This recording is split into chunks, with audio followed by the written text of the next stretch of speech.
ഹരിശ്രീ ഗണപതയേ നമ. അവിഘ്നമസ്തു. ശ്രീ ഗുരുഭ്യോ നമ. ശ്രീരാമ രാമ രാമ ശ്രീരാമചന്ദ്ര ജയ. ശ്രീരാമ രാമ രാമ ശ്രീരാമഭദ്രാജയ. ശ്രീരാമ രാമ രാമ സീതാഭിരാമ രാമ. ശ്രീരാമ രാമ രാമ ലോകാഭിരാമ ജയ. ശ്രീരാമ രാമ രാമ രാവണാന്തക രാമ. ശ്രീരാമ മമ ഹൃദി രമതാം രാമ രാമ. ശ്രീരാഘവാത്മാ രാമ. ശ്രീരാമ രമാപദേ. ശ്രീരാമ രമണീയ വിഗ്രഹ നമോസ്തുതേ. നാരായണായ നമോ നാരായണായ നമോ നാരായണായ നമോ നാരായണായ നമ. നമസ്കാരം. ഉപാസനയിലേക്ക് സ്വാഗതം. ഇന്ന് കർക്കിടമാസം 1-ാം തീയതി. മലയാളക്കരയെ സംബന്ധിച്ചിടത്തോളം രാമായണ മാസ ആരംഭമാണ്. രാമൻ ഏറ്റവും മനോഹരമായ ശബ്ദം.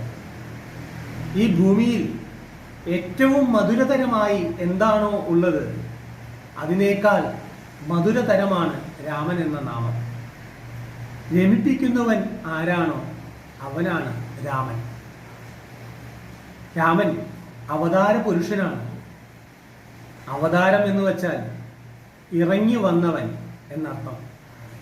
എന്തിനു വേണ്ടി ഇറങ്ങി വന്നവൻ? മനുഷ്യഗണത്തിന്റെ തിന്മകളെക്കുറിച്ച് മനസ്സിലാക്കി തന്ന് ധർമ്മപാതയിലേക്ക് നയിച്ച് മനുഷ്യരെ ഉദ്ധരിക്കുന്നവൻ അവനാണ് രാമൻ, മര്യാദാ പുരുഷോത്തമൻ.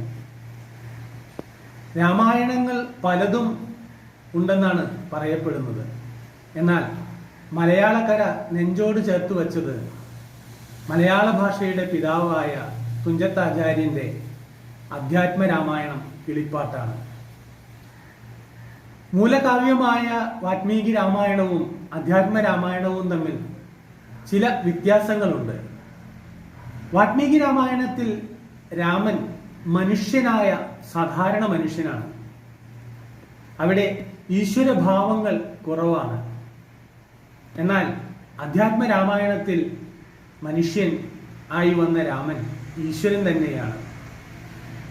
ഈശ്വരനെ ആരാധിക്കുന്ന വിധത്തിൽ തന്നെ രാമനെ ആരാധിച്ചുകൊണ്ട് രാമന്റെ ജീവിത ചരിത്രങ്ങൾ പഠിച്ചുകൊണ്ട് നാം ഓരോരുത്തരും ഉന്നതിയുടെ മോക്ഷത്തിന്റെ പാതയിലേക്ക് മുന്നേറുക എന്നതാണ് രാമായണം നമ്മളെ പഠിപ്പിക്കുന്നത്. പണ്ട് ദുർജനങ്ങളുടെ ആധിക്യം കൊണ്ട് ഭൂമിദേവി വളരെയധികം ബുദ്ധിമുട്ടലായി. ഭൂമിയുടെ ഭാരം ക്രമാതീതമായി കൂടി. ഭൂമിദേവി ബ്രഹ്മദേവനോട് സങ്കടമുണർത്തിച്ചു. ബ്രഹ്മദേവൻ ഭൂമിദേവിയെയും സകല ദേവന്മാരെയും കൂട്ടി പാലാഴിയുടെ തീരത്ത് ചെന്നു. ശ്രീമൻ നാരായണനെ സ്തുതിച്ചു. അനന്തശായിയായ ഭഗവാൻ നാരായണൻ ബ്രഹ്മാദി ദേവകൾക്ക് മുമ്പിൽ പ്രത്യക്ഷപ്പെട്ടു. എന്താണ് ആഗമനോദ്ദേശമെന്ന് ചോദിച്ചു. ഭൂമിദേവിയുടെ സങ്കടം ബ്രഹ്മദേവൻ മഹാവിഷ്ണുവിനോട് ഉണർത്തിച്ചു.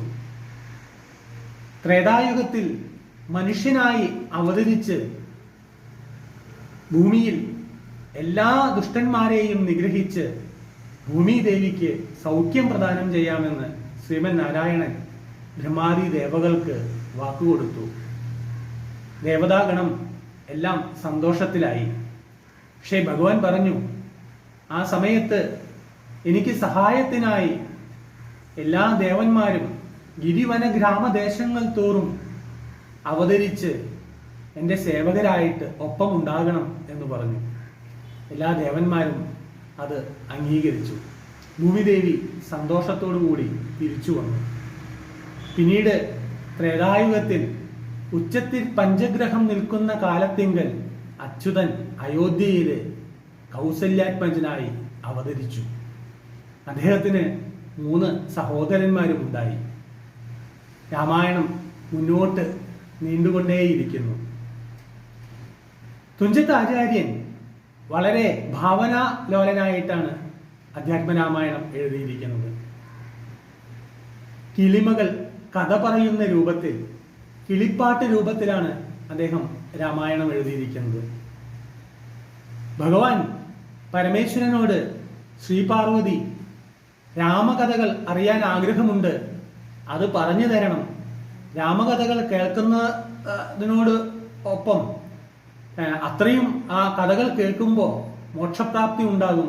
അതുകൊണ്ട് ഏറ്റവും ഭംഗിയായിട്ട് അത് പറഞ്ഞു തരാൻ പരമേശ്വരൻ തന്നെയുള്ളൂ. അതുകൊണ്ട് പറഞ്ഞു തരണമെന്ന് ദേവി പരമേശ്വരനോട് അഭ്യർത്ഥിക്കുകയും പരമേശ്വരൻ ദേവിക്ക് പറഞ്ഞു കൊടുത്ത കഥ കിളിമകൾ നമുക്ക് പറഞ്ഞു തരികയും ചെയ്യുന്ന രൂപത്തില്, ഭാവത്തില്, ഭാവനയിലാണ് തുഞ്ചത്താചാര്യൻ അധ്യാത്മരാമായണം എഴുതിയിരിക്കുന്നത്.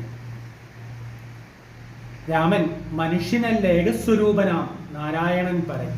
ആ സാക്ഷാൽ ജഗദീശ്വരൻ തന്നെ മനുഷ്യനായി വന്ന് അവതരിച്ച് ഒരു മനുഷ്യജന്മത്തിലുണ്ടാകുന്ന എല്ലാ രീതിയിലുള്ള ദുഃഖങ്ങളും അനുഭവിച്ച് എല്ലാ വിധത്തിലുള്ള യാതനകളും സ്വയം നേരിട്ടുകൊണ്ട്, പല അപവാദങ്ങളും നേരിട്ടുകൊണ്ട്, രാജ്യവും സുഖസൗകര്യങ്ങളും എല്ലാം തന്നെ ഉപേക്ഷിച്ച് കാനനത്തിൽ അലഞ്ഞു തിരിഞ്ഞുകൊണ്ട് ദുഷ്ടനിഗ്രഹം ചെയ്ത് ഭൂമിദേവിക്ക് സൗഖ്യമേകി.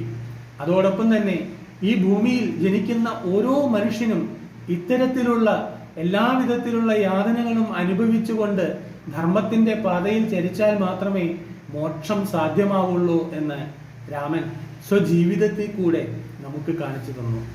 അതുകൊണ്ട് തന്നെയാണ് രാമൻ എന്ന് പറയുന്ന മന്ത്രം, രാമമന്ത്രം, ഈ പ്രപഞ്ചത്തിലെ, ഈ ഭൂമിയിലെ ഏറ്റവും പരിപാവനമായ മന്ത്രമായി നിലകൊള്ളുന്നത്.